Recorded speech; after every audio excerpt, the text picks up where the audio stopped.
ഈ ചർച്ചയിൽ പങ്കെടുത്തുകൊണ്ട് അവസാനമായി നമ്മോട് സംസാരിക്കുന്നത് ജനാബ് അബ്ദുൽ ഹമീദ് സാഹിബ്. ബിസ്മില്ലാഹിർ റഹ്മാനിർ റഹീം. അസ്സലാമു അലൈക്കും വറഹ്മത്തുള്ളാഹി.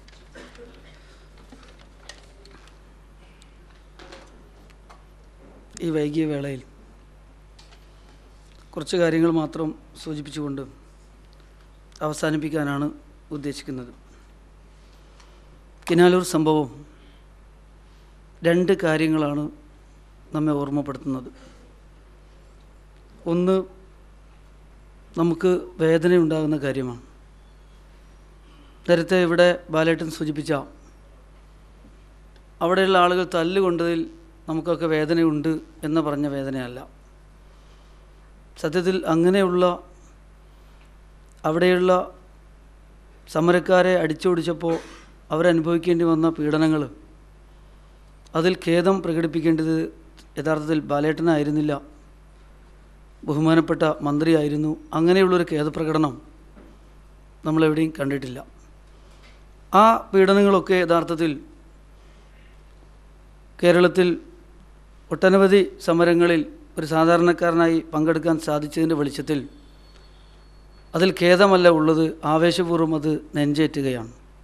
കാരണം പിറന്നു വീണ മണ്ണിൻ്റെ സ്വാതന്ത്ര്യത്തിന് വേണ്ടി, നിലനിൽപ്പിന് വേണ്ടി, താമസിക്കുന്ന വീടിൻ്റെ സംരക്ഷണത്തിന് വേണ്ടി പൊരുതാൻ ആർജവമുള്ള, സ്വാതന്ത്ര്യബോധമുള്ള ഒരു സമൂഹം എത്ര തല്ലുകൊണ്ടാലും വേണ്ടില്ല നിലനിൽക്കുന്നു എന്നുള്ളത് തീർച്ചയായിട്ടും നമ്മെ വല്ലാതെ സന്തോഷിപ്പിക്കുന്ന കാര്യമാണ്. ഞാൻ ഖേദിക്കുന്നു എന്ന് പറഞ്ഞത്, ജന്മികളിൽ നിന്ന് ഭൂമി പിടിച്ചെടുത്ത് ഭൂമിയില്ലാത്തവർക്ക് കൊടുക്കുകയും അങ്ങനെ ഭൂമി വിതരണത്തിൽ ഒരു വിപ്ലവം തന്നെ സൃഷ്ടിക്കുകയും ചെയ്ത ഒരു പാർട്ടി പാവപ്പെട്ടവൻ്റെ ഭൂമി പിടിച്ചെടുത്ത് ആധുനിക ജന്മിമാർക്ക് ഏൽപ്പിച്ചു കൊടുക്കുന്നതാണ് യഥാർത്ഥത്തിൽ നമുക്ക് ഈ കിനാലൂരിൽ കാണേണ്ടി വന്നത്. ഇതെന്തുകൊണ്ട് ഖേദിക്കുന്നു എന്ന് ചോദിച്ചാൽ, ഇടതുപക്ഷം വലതുപക്ഷം എന്ന മത്സരത്തിൽ വലതുപക്ഷ കക്ഷികൾ ഇത് ആഘോഷിക്കുകയാണ് ചെയ്യുക. പക്ഷേ ജനപക്ഷത്ത് നിന്നുകൊണ്ട് സംസാരിക്കുമ്പോൾ നമുക്ക് ഖേദിക്കേണ്ടി വരുന്നു, നമ്മെ അത് ദുഃഖിപ്പിക്കുന്നു എന്ന് പറയാനുള്ള കാരണം, നമ്മുടെ ഈ കേരളം ഭരിച്ചുകൊണ്ടിരിക്കുന്നത് അല്ലെങ്കിൽ മാറി മാറി ഭരിക്കുന്നത് ഒന്നുകിൽ UDF ആണ്, അല്ലെങ്കിൽ LDF ആണ്. കേരളത്തിലെ ഭരണത്തെ, ഒരു നല്ല ഭരണത്തെ സ്വപ്നം കാണുന്ന നിഷ്പക്ഷമതികളായ ജനങ്ങളെ എന്നും അസ്വസ്ഥപ്പെടുത്തിയ ജനാധിപത്യത്തിൻ്റെ ഏറ്റവും വലിയ, ഇപ്പോഴും നമുക്ക് പിടുത്തം കിട്ടാത്ത ഒരു ദൗർബല്യമാണ് യഥാർത്ഥത്തിൽ കേരളത്തിലെ മാറി മാറി വരുന്ന ഭരണകൂടങ്ങൾ എന്നുള്ളത്. നിഷ്പക്ഷരായ ജനത, ഒരു രാഷ്ട്രീയമുള്ള രാഷ്ട്രീയ പ്രസ്ഥാനം അധികാരത്തിൽ വരുന്നത് ആഗ്രഹിച്ചു കൊണ്ടിരിക്കുന്നു എന്നുള്ളതാണ്. ഒരു ജനപക്ഷ രാഷ്ട്രീയം കേരളത്തിൽ ഉണ്ടായിക്കൊണ്ടിരിക്കുന്നു. പക്ഷേ എന്തുകൊണ്ട് ഖേദിക്കുന്നു? ഇവരാണല്ലോ ഭരിക്കുന്നത്. ഒന്നുകിൽ ഭരിക്കും, അല്ലെങ്കിൽ പ്രതിപക്ഷത്തിരിക്കും. ഇങ്ങനെയുള്ള ഒരു മുഖ്യധാര രാഷ്ട്രീയ പാർട്ടികളൊക്കെ ഇത്രമാത്രം അധപ്പതിച്ചു കൊണ്ടിരിക്കുമ്പോൾ, അവർ വെച്ചു പുലർത്തുന്ന മൂല്യങ്ങളും അവരിൽ നിന്ന് നഷ്ടപ്പെട്ടു പോകുന്നു എന്ന് പറയുമ്പോൾ, നാടിനെ സ്നേഹിക്കുന്നവർക്ക്, ജനതയെ സ്നേഹിക്കുന്നവർക്ക്, നാടിൻ്റെ പരിസ്ഥിതി സംരക്ഷിക്കപ്പെടണം എന്നാഗ്രഹിക്കുന്നവർക്ക് തീർച്ചയായിട്ടും അതിൽ ഖേദിക്കേണ്ടതായിട്ട് വരുന്നു. ഈ ഒരു ഖേദമാണ് ഈ കിനാലൂർ സംഭവത്തിലൂടെ എനിക്ക് വെളിപ്പെടുത്തുവാനുള്ളത്. രണ്ടാമത് നമ്മെ സന്തോഷിപ്പിക്കുന്ന ഒരു കാര്യം, കിനാലൂർ സംഭവം യഥാർത്ഥത്തിൽ ഒരുപാട് സംവാദങ്ങൾ സൃഷ്ടിച്ചു കഴിഞ്ഞിരിക്കുന്നു എന്നുള്ളതാണ്. പുതിയ ഒരുപാട് ആശയങ്ങളെ നമുക്ക് നൽകിയിട്ടുണ്ട് എന്നുള്ളതാണ്. പ്രത്യേകിച്ചും ഒരു ജനകീയ സമരവുമായി ബന്ധപ്പെട്ട് ഉന്നയിക്കപ്പെട്ടിരിക്കുന്ന ആരോപണങ്ങൾ മാത്രം പരിശോധിച്ചാൽ നമുക്ക് ബോധ്യപ്പെടും, ആ ആരോപണങ്ങളൊക്കെയും തന്നെ പുതിയ സംവാദങ്ങൾക്ക് നമുക്ക് വഴി തുറന്നിട്ടിരിക്കുകയാണ്. കാരണം ഈ സമരം നടത്തിയിരിക്കുന്നത് തീവ്രവാദികളാണ് എന്നൊരാരോപണം ഉന്നയിക്കപ്പെട്ടിരിക്കുകയാണ്. ഈ സമരത്തിലൂടെ മതസംഘടനകൾ സാമൂഹ്യ പ്രശ്നങ്ങളിൽ ഇടപെട്ടിരിക്കുന്നു എന്ന ഒരാരോപണം ഉന്നയിക്കപ്പെട്ടിരിക്കുകയാണ്. അപ്പോൾ മതസമൂഹങ്ങൾക്ക് സാമൂഹ്യ പ്രശ്നങ്ങളിൽ ഇടപെടാൻ പറ്റുമോ എന്നൊരു സംവാദം യഥാർത്ഥത്തിൽ കേരളത്തിൽ നടക്കേണ്ടതായിട്ടുണ്ടായിരുന്നു. ആ സംവാദം യഥാർത്ഥത്തിൽ ഇവിടെ ഉദ്ഘാടനം ചെയ്യപ്പെട്ടിരിക്കുകയാണ്. അതേപോലെ തന്നെ ഈ തീവ്രവാദം ആരോപിക്കുന്നു എന്ന് പറയുമ്പോൾ, ആരാണ് യഥാർത്ഥത്തിൽ സമരങ്ങൾക്ക് നേരെ തീവ്രവാദം ആരോപിക്കാറുള്ളത്? ഇറാഖിൽ പിറന്നു വീണ മണ്ണിൻ്റെ സ്വാതന്ത്ര്യത്തിന് വേണ്ടി പടപൊരുതുന്ന സ്വാതന്ത്ര്യ പോരാളികളെയാണ് അമേരിക്ക ടെററിസ്റ്റുകൾ എന്ന് വിളിച്ചുകൊണ്ടിരിക്കുന്നത്. ഫലസ്തീനിൽ പിറന്നു വീണ മണ്ണിൻ്റെ സ്വാതന്ത്ര്യത്തിന് വേണ്ടി പൊരുതിക്കൊണ്ടിരിക്കുന്നവരെയാണ് ഇസ്രയേൽ ടെററിസ്റ്റുകൾ എന്ന് വിളിക്കുന്നത്, അമേരിക്ക പ്രചരിപ്പിച്ചുകൊണ്ടിരിക്കുന്നത്. ഇറാഖിലും അങ്ങനെയാണ്, അഫ്ഗാനിലും അങ്ങനെയാണ്. അങ്ങനെ ലോകത്ത് വിഭവസമൃദ്ധമായ രാഷ്ട്രങ്ങളിലെ വിഭവങ്ങളെ കൊള്ള ചെയ്യുന്നതിന് വേണ്ടി അധിനിവേശം നടത്തിക്കൊണ്ടിരിക്കുന്ന സാമ്രാജ്യത്വ ശക്തികൾ തങ്ങളുടെ അധിനിവേശത്തെ സംരക്ഷിക്കുന്നതിന് വേണ്ടി സൃഷ്ടിക്കുന്ന മറയാണ് യഥാർത്ഥത്തിൽ ഭീകരവാദം എന്നുള്ളത്. അത് മറ സൃഷ്ടിക്കുക മാത്രമല്ല, അതിനാവശ്യമായ ഭീകരവാദികളെയും അവർ തന്നെ സൃഷ്ടിച്ചുകൊണ്ടിരിക്കും. അങ്ങനെ ഭീകരവാദികളെ സൃഷ്ടിച്ചുകൊണ്ട് അത്തരം ഉപകരണങ്ങൾ ഉണ്ടാക്കി നിർമ്മിച്ചെടുത്ത് ലോകത്ത് പ്രചരണം നടത്തുകയും ഈ പ്രചരണത്തിൻ്റെ പുകമറകളിൽ വിഭവങ്ങൾ കൊള്ള നടത്തുകയുമാണ് സാമ്രാജ്യത്വ ശക്തികൾ ചെയ്തുകൊണ്ടിരിക്കുന്നത്.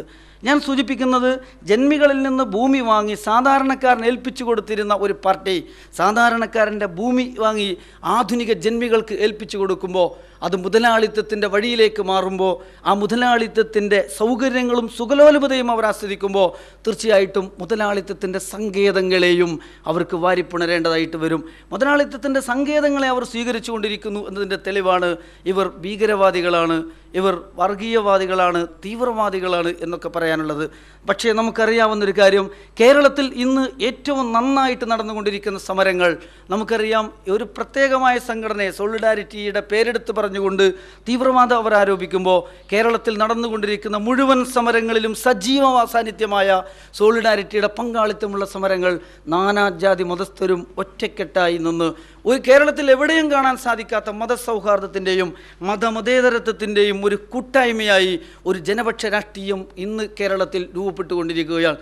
ഈ രൂപപ്പെട്ടു വരുന്ന സമര കൂട്ടായ്മ തന്നെയാണ് ഇത്തരം ആരോപണങ്ങൾക്ക് ഏറ്റവും നല്ല മറുപടി യഥാർത്ഥത്തിൽ നൽകിക്കൊണ്ടിരിക്കുന്നത്.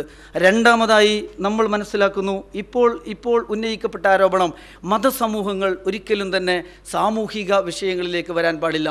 എനിക്ക് വിനീതമായിട്ട് പറയാനുള്ളത്, ഇത് യഥാർത്ഥത്തിൽ ജനാധിപത്യ വിരുദ്ധമായ ആശയമാണ്. ഒരു മതവിശ്വാസി ദാഹിക്കുന്നവന് വെള്ളം കുടിക്കാൻ പാടില്ല എന്ന് പറയാൻ പറ്റുമോ? ഒരു മതവിശ്വാസിക്ക് യഥാർത്ഥത്തിൽ വീടില്ലാത്തവന് വീട് നിർമ്മിച്ചു കൊടുക്കാൻ പറ്റുകയില്ല എന്ന് പറയാൻ പറ്റുമോ? ഇതൊരു സാമൂഹ്യ സേവന മേഖലകളാണല്ലോ. അതൊരു സമൂഹത്തിനാകുമ്പോൾ വീട് വെച്ച് കൊടുക്കാൻ പാടില്ല എന്ന് പറയാൻ പറ്റുമോ? നീതി നിഷേധിക്കപ്പെടുന്ന ജനതയ്ക്ക് വേണ്ടി, നീതിക്ക് വേണ്ടി ശബ്ദിക്കുന്നവൻ്റെ മതം നോക്കിയിട്ട് മതം സാമൂഹ്യ പ്രശ്നങ്ങളിൽ ഇടപെടാൻ പാടില്ല എന്ന് പറയാൻ പറ്റുമോ? ജനാധിപത്യ വിരുദ്ധമായ തനി മുരടനായ ഒരാശയമാണ് ഇത് എന്ന് ഇനി മുതൽ കേരളത്തിൽ തെളിയിക്കപ്പെടാൻ പോവുകയാണ്. നമുക്ക് വിനീതമായിട്ട് പറയാനുള്ളത്, നിർത്തണം ഇത്തരം അഭിപ്രായ പ്രകടനങ്ങൾ.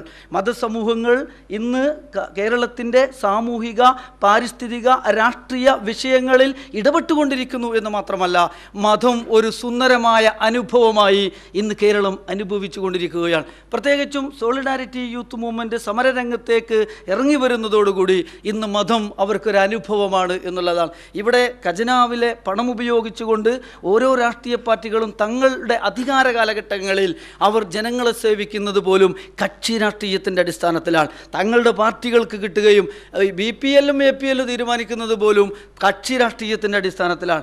അങ്ങനെ നീതി നിഷേധിക്കപ്പെട്ട് കക്ഷി രാഷ്ട്രീയത്തിൻ്റെ അടിസ്ഥാനത്തിൽ സമൂഹത്തിന് പൊതുഖജനാവിലെ പണം ഉപയോഗിച്ചു കൊണ്ടിരിക്കുന്ന സന്ദർഭത്തിൽ ജാതിമതങ്ങൾക്കതീതമായി മനുഷ്യരോടൊപ്പം നിൽക്കാൻ സോളിഡാരിറ്റി യൂത്ത് മൂവ്മെൻറ്റിന് കഴിയുമ്പോൾ ഇവിടെ കേരളത്തിലെ സമൂഹം അനുഭവിക്കുന്ന ഒരു കാര്യമാണ്.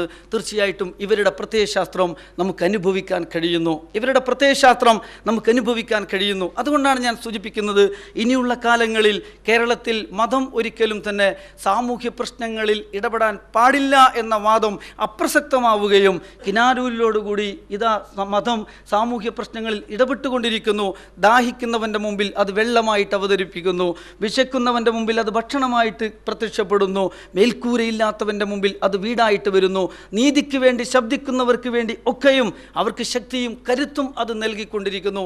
അതുകൊണ്ട് മതം ഒരനുഭവമായി കേരളത്തിലെ ജനത അനുഭവിക്കുമ്പോൾ ആ അനുഭവത്തിൽ നിന്ന് സൃഷ്ടിക്കപ്പെടുന്ന ഒരു രാഷ്ട്രീയമുണ്ട്. തീർച്ചയായിട്ടും ഈ രാഷ്ട്രീയത്തെ അരാജകവാദികളെന്നും അരാഷ്ട്രീയവൽക്കരണമെന്നും രാഷ്ട്രീയക്കാർ വിളിക്കാറുണ്ട്. പക്ഷേ ഇന്ന് അരാഷ്ട്രീയവൽക്കരണം സംഭവിച്ചുകൊണ്ടിരിക്കുന്നത് രാഷ്ട്രീയ പാർട്ടികളിലാണ്. അരാഷ്ട്രീയവൽക്കരണം സംഭവിച്ചുകൊണ്ടിരിക്കുന്ന രാഷ്ട്രീയ പാർട്ടികളിലാണ്.